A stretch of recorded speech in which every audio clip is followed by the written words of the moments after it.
João 4, a partir do 25. Nós vamos falar mais um pouco aqui sobre revelando os segredos dos corações também. E adiante nós vamos entrar aqui no texto. Então assim, Jesus, ele veio para trazer a restauração. Quando Jesus curou o cego Bartimeu, Jesus disse: o que queres que eu te faça? Aí ele disse: que eu torne a ver. Porque aquele homem, em alguma determinada parte da vida dele, ele enxergava, mas ficou cego.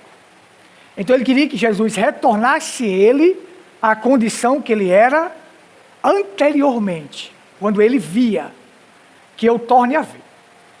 Eu fui entender hoje o que significa a palavra restaurar, porque muitas pessoas até agora não compreenderam o que é restaurar. Restaurar é tornar idêntico aquilo que era anteriormente ao original. Agora entenda. Se eu tenho ali uma cancela de tauba, suponha, uma cancela de tauba feita de angelim, só um exemplo, da madeira de angelim. E acontece de uma tauba daquelas quebrar. Aí eu vou, tiro aquela tauba, uma tauba daquela, e pego outra tauba, lixo bem lixadinha, mas sendo de outra madeira, por exemplo. Eu vou botar outra tábua ali de angico, ou de cupiá, ou de braúna, vamos supor. Mas eu faço tudo certinho, deixo igualzinho a primeira. Do jeito que estava. Não é restauração. Para ser restauração, eu tenho que colocar outra tábua que seja de angelim. Senão, não restaurou. Porque tem que ser idêntica ao original. Estão entendendo? Isso é o que é restauração. Se eu não colocar outra tábua ali, da mesma madeira, do mesmo material, mesmo que fique idêntico, sendo de outra madeira, ficando idêntico, não é restauração. Tem que ter o mesmo material, tem que ficar da mesma maneira. Agora eu pergunto para vocês, com toda a sinceridade do mundo: existe alguma igreja na face da terra que seja igual à igreja primitiva? Não! Não tem nenhuma! Então não tem restauração. Tem que chegar a isso. Se não chegar, não restaurou. Então não existe na face da terra uma igreja que seja igual à igreja primitiva. E o que o William Branham veio pregar, veio trazer a restauração. De volta ao padrão original. Mas estão dessa forma? Não. Mas nós temos que lutar para poder chegar lá. Nós temos que lutar para chegar lá. Então Jesus teve que sair, vou retornar aqui para você entender, para entender tudo isso aqui. Para que a gente entenda bem direitinho.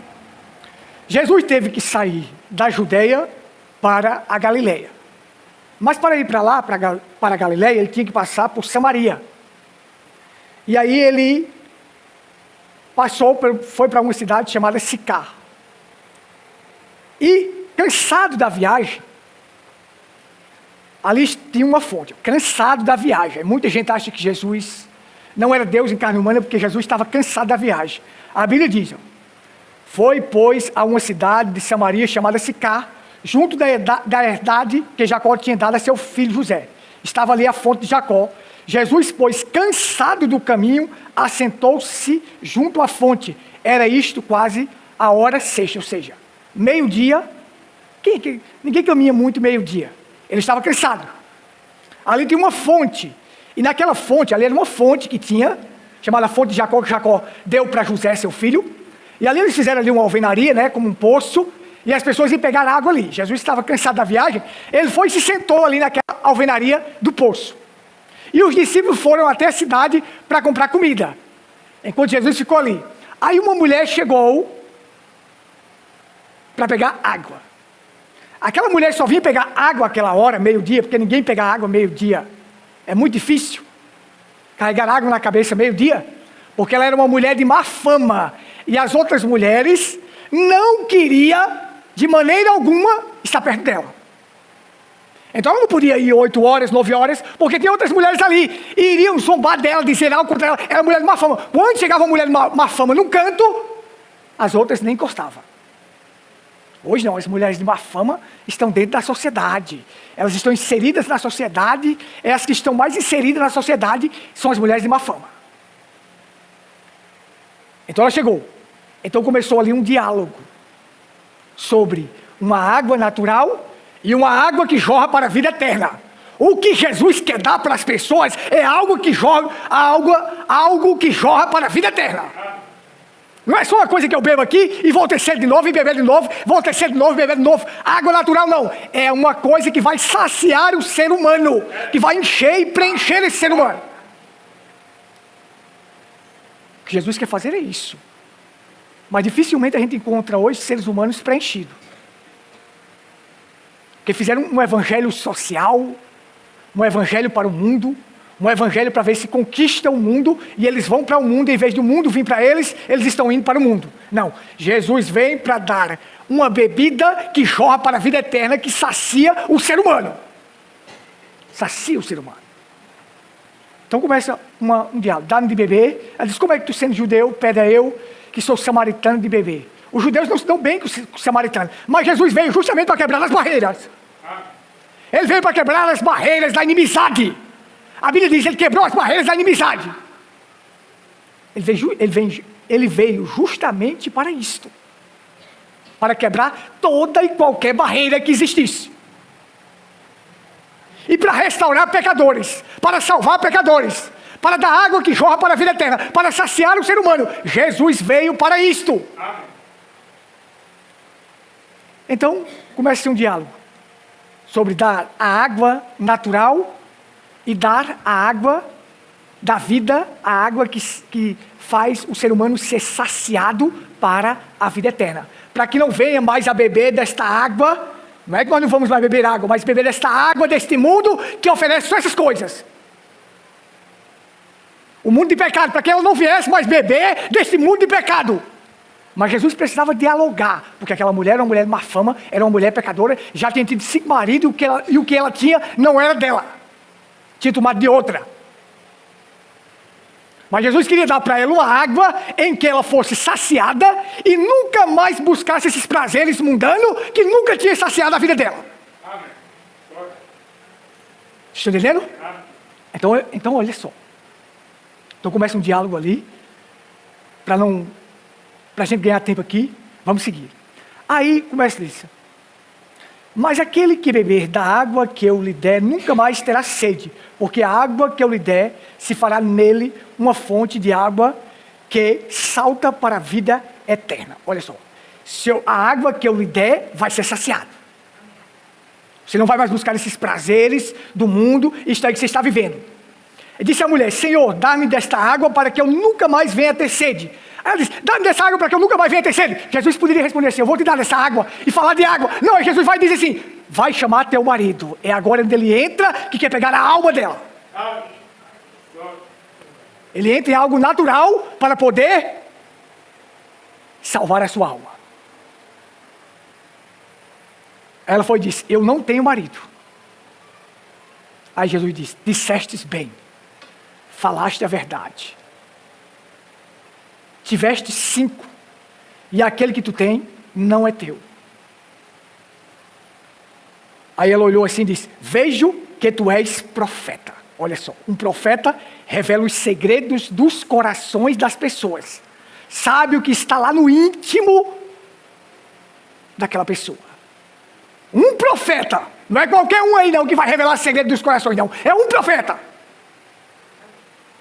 Estão entendendo? Não é qualquer um que revela segredo dos corações, não. Jesus diz, tiveste 5, e o que tu tem agora, 6, não é teu, 6 é o número da imperfeição, mas agora o 7º chegou, que é a perfeição. Jesus Cristo, para poder saciar a tua vida. Estão entendendo como é que é? Então a perfeição chegou.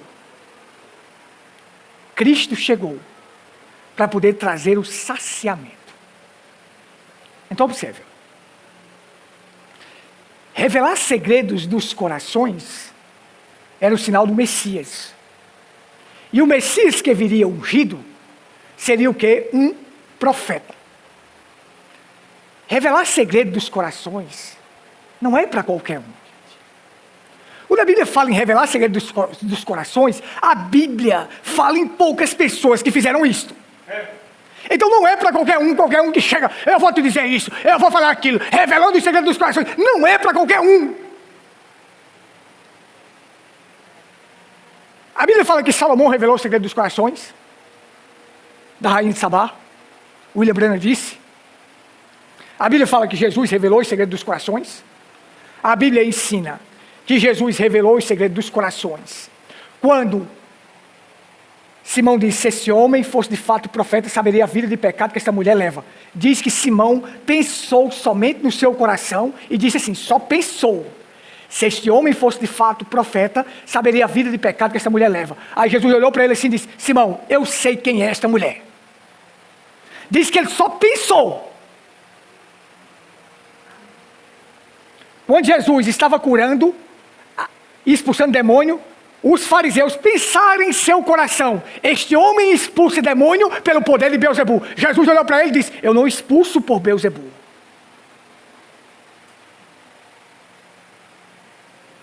Interessou. Ele revelava os segredos dos corações, porque isto é sinal do Messias e sinal de quem é profeta. Então aqui nós temos esta mulher também, Jesus revelando os segredos dos corações, revelando o segredo de Natanael, dizendo que viu ele debaixo da figueira. Mas o mais importante não era isto, o mais importante era ver anjos descendo, subindo e descendo sobre o Filho do Homem, ou seja, eu sou a escada que dá acesso ao céu, eu posso te levar ao céu. Aí Jesus, quando revelou os segredos dos corações dela, ela disse assim, vejo que tu és profeta. Observe. Um profeta revela os segredos dos corações. E ele estava trazendo ali o quê? O sinal do Messias. A Bíblia relata que Pedro revelou o que Ananias e Safira fez. E fala em Paulo revelando. Pronto, gente. Só tem esses 4 que eu vejo na Bíblia revelando o segredo dos corações. O profeta lembrando disse que Salomão revelou os segredos dos corações da rainha de Sabá. Jesus revelando os segredos dos corações. O apóstolo Pedro revelando os segredos dos corações. E Paulo e mais ninguém. Agora eu não acredito em revelar segredos dos corações. Acredito, mas para um propósito. Para salvar a alma. Para ter um propósito específico nisso. Mas hoje só se revela o segredo dos corações. Sabe para quê? Para aumentar finanças. Só é para melhorar na vida física. Mas vida espiritual ninguém vê, ninguém revelando para as pessoas mudarem espiritualmente. Eu duvido dizer que vai revelar segredo dos corações para dizer que o pastor tem que ajudar a fulano de tal. Duvido revelar segredo dos corações para dizer que o pastor tem que doar tanto para o pobrezinho que está ali. Não tem. Agora, para dar para eles, aí diz que estão revelando segredo dos corações. A gente tem que entender que a Bíblia, os poucos relatos que existem na Bíblia de revelando o segredo dos corações são só de 4 pessoas. E aí nós tivemos um profeta que veio e ele revelava os segredos dos corações das pessoas. Mas não pegava dinheiro de ninguém.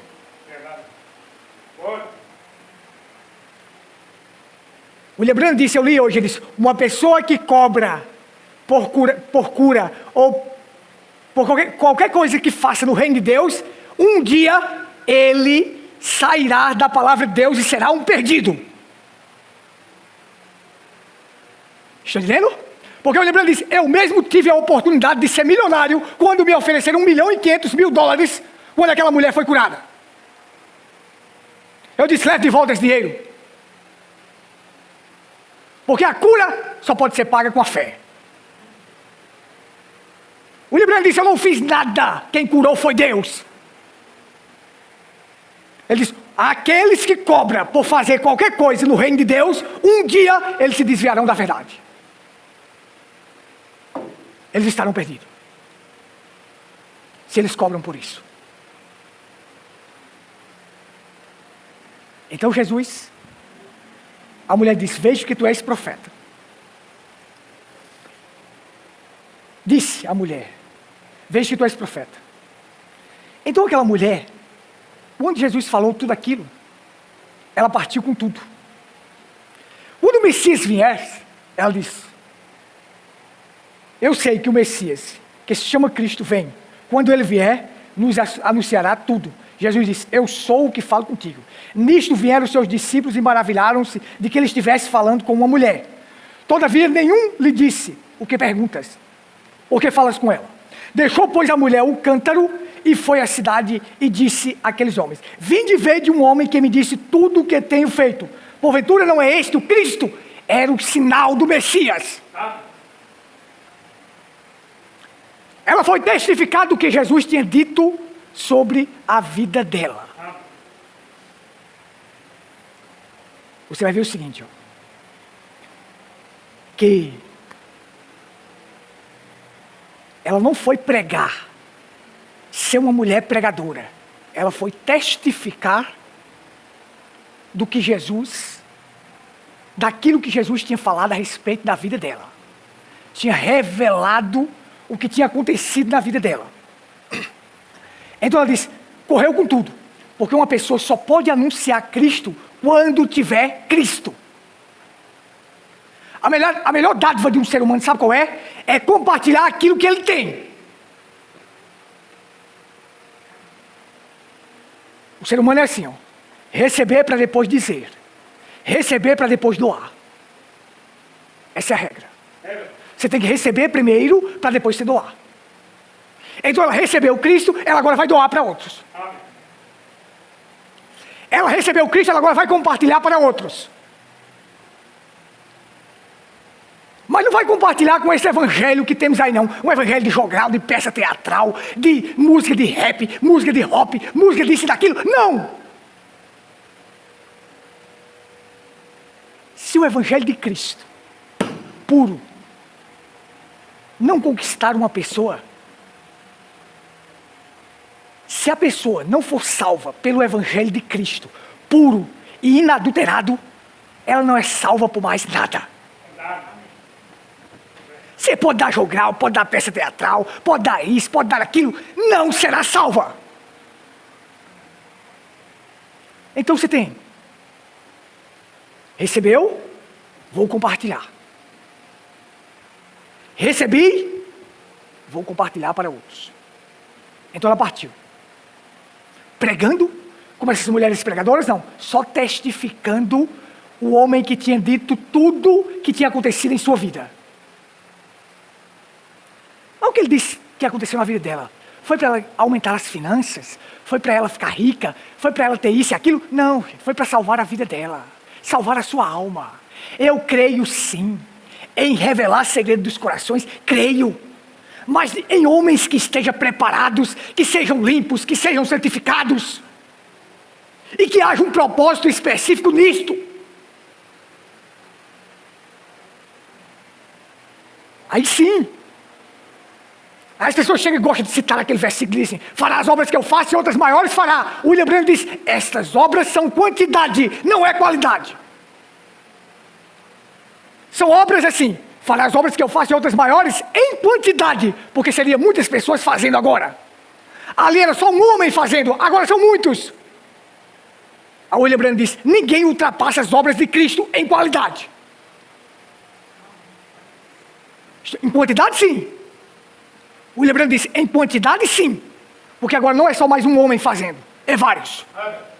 É homens e mulheres agora, fazendo vários. Aí diz, em quantidade pode ultrapassar, mas em qualidade jamais. Aí gosto muito desse versículo aí, fará as obras que eu faço e outras maiores fará, sem nem entender o que Jesus estava dizendo. Ela partiu para compartilhar. Saíram pois da cidade e foram ter com ele. Então aqueles homens que ouviram aquilo foram. Entretanto, seus discípulos lhe rogaram, dizendo, Rabi, come. Ele, porém, lhe disse, uma comida tenho para comer, que vós não conheceis. Olha só. Aí os discípulos, quando ele sentou lá no poço, os discípulos foram comprar comida. Trouxeram. Estou ficando rouco aqui. Trouxeram a comida. Ele disse, come. Não tinha. Jesus não tinha fome, gente. Por que Jesus não tinha fome? Porque ele veio para fazer uma coisa. Restaurar a vida, restaurar almas, salvar vidas. E ele estava vendo agora uma alma salva, compartilhando aquela glória para outras pessoas serem salvas também. Quando ele viu aquilo, gente, o físico não vale de nada quando você vê o espiritual atuando. Não tinha fome. Mas uma comida tenho para comer que vocês não conheceis. Esta comida que muita gente não conhece, que às vezes nós não conhecemos. Comida espiritual. Aí os discípulos pensaram, será que veio alguém aqui e trouxe alguma comida para ele? Aí Jesus vai responder assim, a minha comida é fazer a vontade daquele que me enviou e realizar a sua obra. Eu estou vendo a sua obra ser realizada agora mesmo. Eu estou vendo a sua vontade prevalecer, a vontade de Deus prevalecer, e a sua obra sendo realizada agora mesmo. É o que interessa. É tudo o que interessa. É ver a obra de Deus ser realizada. É ver a glória de Deus ser compartilhada. É ver pessoas sendo salvas. É ver pessoas libertas. Estão entendendo? Então, veja, olha o que acontece. Aí Jesus vai dizer assim, ó, não dizeis vós que ainda há 4 meses até que venha a ceifa? Eis que eu vos digo, levantai os olhos e verdes as terras, que já estão brancas para a ceifa. Toda pessoa que planta, ele nunca colhe o fruto assim que planta, ele tem que esperar. O arroz é quanto tempo? Uns 4 meses, né? Pronto, 4 meses. Você plantou, você já colheu, você vai esperar 4 meses. Dentro desse intervalo aí, isso aí você vai cuidar, você vai limpar, você vai aguar, isso aí para poder ficar pronto para a ceifa. E lá também eles faziam com trigo também. Plantava o trigo, esperava 4 meses para que viesse a ceifa. Mas agora Jesus está dizendo assim, ó, algo foi plantado aqui espiritualmente, que não precisou esperar, já está sendo colhido. Que coisa boa. Não foi necessário esperar 4 meses, 5 meses, 1 ano. Tem pessoas que a gente tem que esperar elas 20 anos para poder colher. Como seria bom se a gente plantasse e colhesse as pessoas rápido, né? Se pregasse e viesse as pessoas rápidas. Mas tem delas que tem que esperar tanto tempo para poder vir. Mas Jesus estava vendo ali uma colheita acontecendo. Por causa de um testemunho, de uma alma restaurada, de uma vida mudada. Ora, uma vida mudada, uma vida restaurada, uma alma transformada, colhe muito mais do que qualquer destas igrejas cheias de teatro, jogral, músicas profanas, tudo isto, encontro de jovens, tudo isto. Não. Só precisa ter uma alma restaurada para que a obra seja feita. Só precisa disto. Então, Jesus diz, vocês não dizem que são 4 meses para poder fazer a colheita? A colheita já está sendo feita no reino espiritual. Aí ele disse, o que ceifa, recebe galardão. E ajunta fruto para a vida eterna. Para que assim o que semeia, como o que ceifa, ambos se regozijem.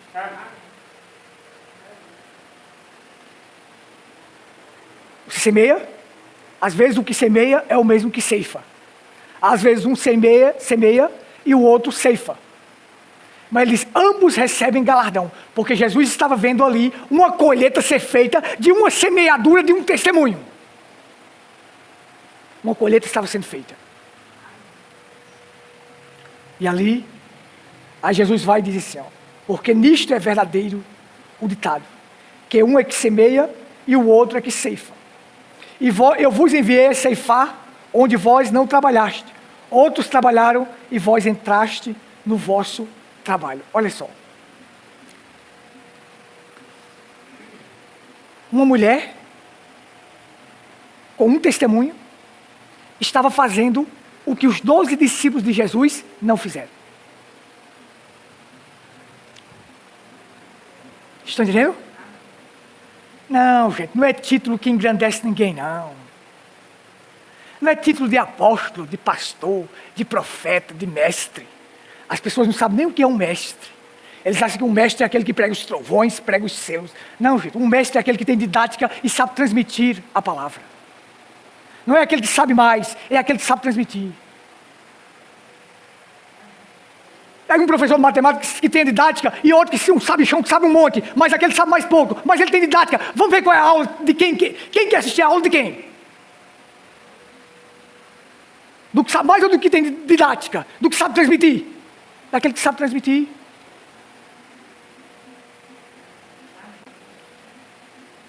Não é títulos que vai resolver. As pessoas têm que tirar isso da cabeça. É testemunho, é vida restaurada, é vida mudada que ceifa. Era uma mulher de má fama, mas agora não é mais. Agora é uma testemunha viva da palavra. Agora é uma testemunha viva que teve uma experiência com Cristo, com o Messias. Agora é uma mulher que não tinha título de nada, mas estava ceifando.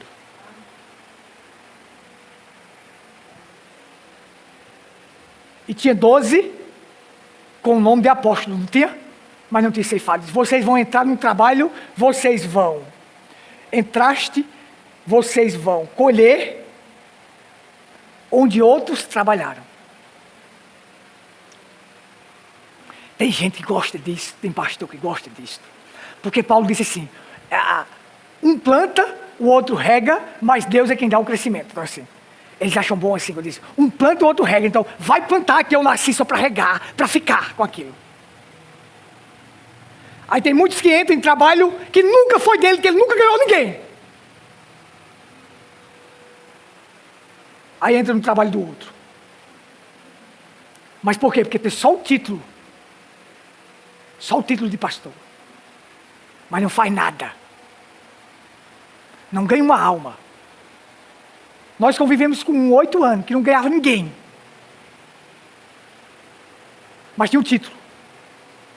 Estava 12 apóstolos, com o título de apóstolo. Mas não tinha ganhado o tanto que a mulher ganhou. Naquele exato momento. Ele estava atrás de comida. Enquanto Jesus estava atrás de outra comida. Uma testemunha viva, rendida a Cristo, transformada, mudada, uma alma salva, cheia de testemunho, colhe mais do que qualquer doutor, do que qualquer apóstolo, do que qualquer profeta, do que qualquer mestre. Isso é a diferença que faz. Não é o quanto você sabe, mas o quanto você tem. O Lembrando diz, Deus não julga você pelo que você faz, mas pelo aquilo que você recebe.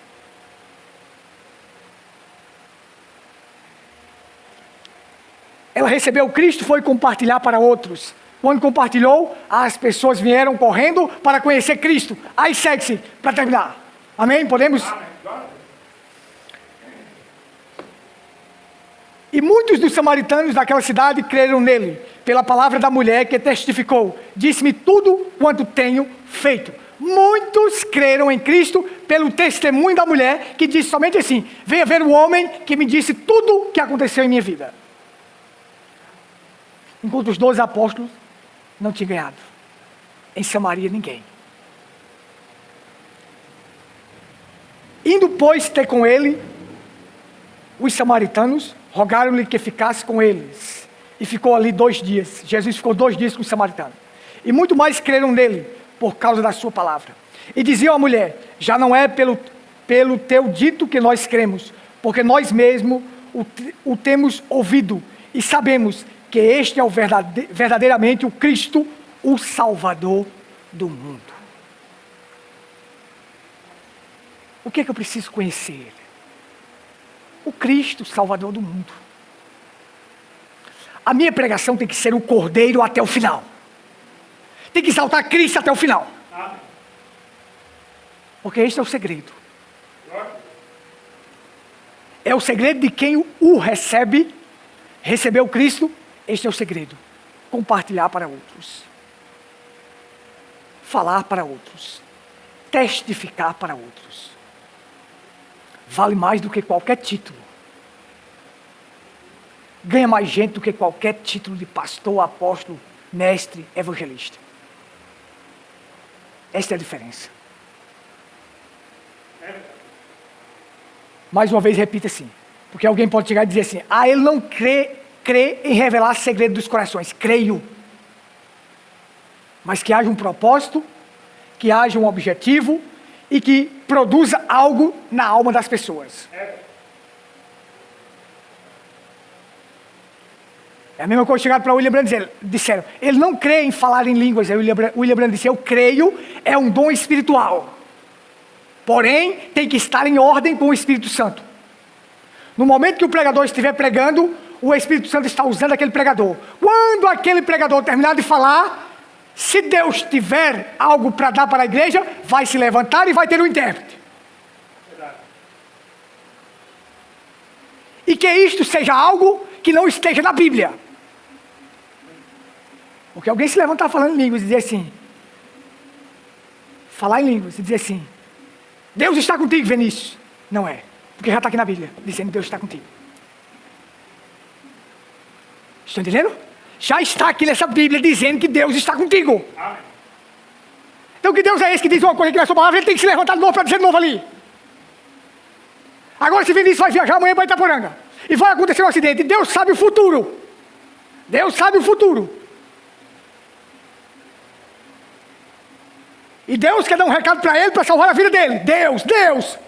Levanta alguém, fala. Outro interpreta, ou o mesmo interpreta. Ou o mesmo que falou, interpreta. Dizendo isso, não vá amanhã para Itaporanga, porque vai acontecer um acidente, tal. Com você.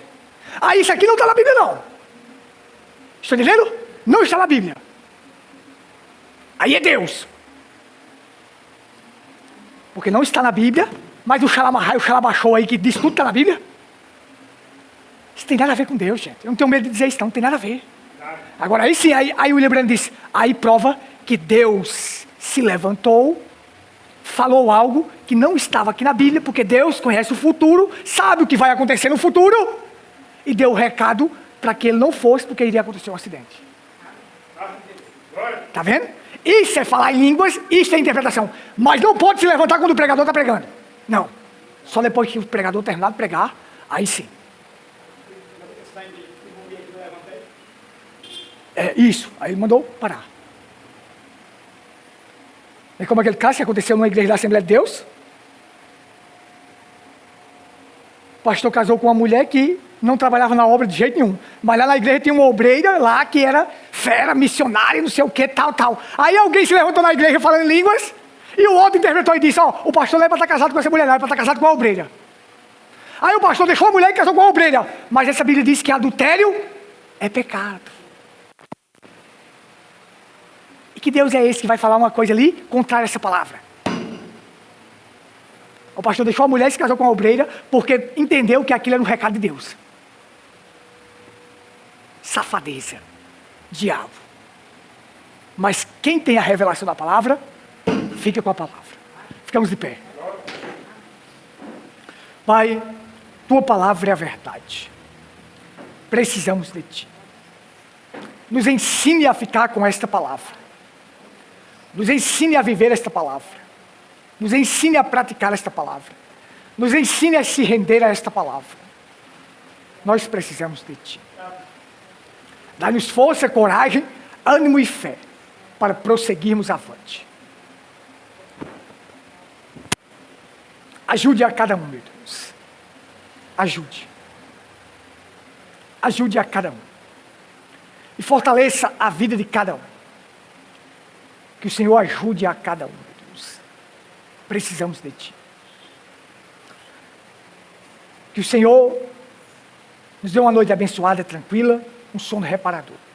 E se houver um amanhã, que o Senhor esteja conosco, nos guardando, nos livrando, nos libertando de todo o mal.